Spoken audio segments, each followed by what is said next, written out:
বারবার যুদ্ধে নাজেহাল মধ্য আফ্রিকার কঙ্গো দেশ শান্তিরক্ষার দায়িত্ব সামলে সকলকে অবাক করে ছিনিয়ে নিলেন রাষ্ট্রসংঘ থেকে পুরস্কার। বুদ্ধি ও কৌশলতার জন্য রাষ্ট্রসংঘ থেকে সসম্মানিত হলেন নদিয়ার কৃষ্ণগঞ্জের অরুণাভ মুখোপাধ্যায়।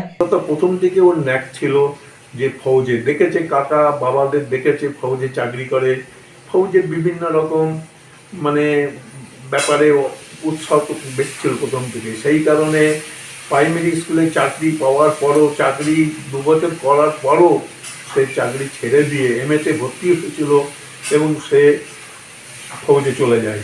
প্রায় 1 বছর ধরে সেই দেশের বিপদগ্রস্ত মানুষের পাশে দাঁড়িয়ে কাজ করে চলেছেন তিনি। সুরক্ষা দিতে গিয়ে এসেছে বারবার বাধা, সেই বাধাকেও দূর করতে প্রয়োজনে বন্দুক হাতে লড়াইও করতে হয়েছে অরুণাভকে। বঙ্গ সন্তানের নিপুণ পারদর্শিতার জন্য পিছু হটতে বাধ্য হয়েছে কঙ্গোর জঙ্গি গোষ্ঠী।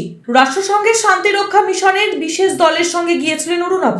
কঙ্গোর সংকটে মানবতাকে রক্ষার গুরু দায়িত্ব পড়েছিল তার নেতৃত্বাধীন বাহিনীর কাঁধে।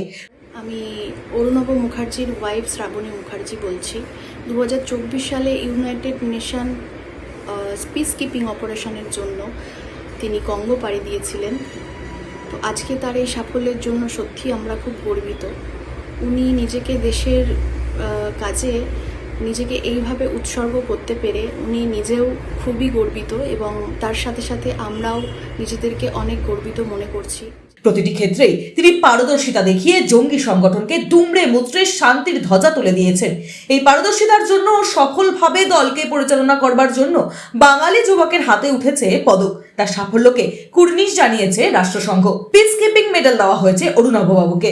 তাকে নিয়ে গর্বিত নদিয়ার জেলাবাসী। Bureau report, Sky News Bangla.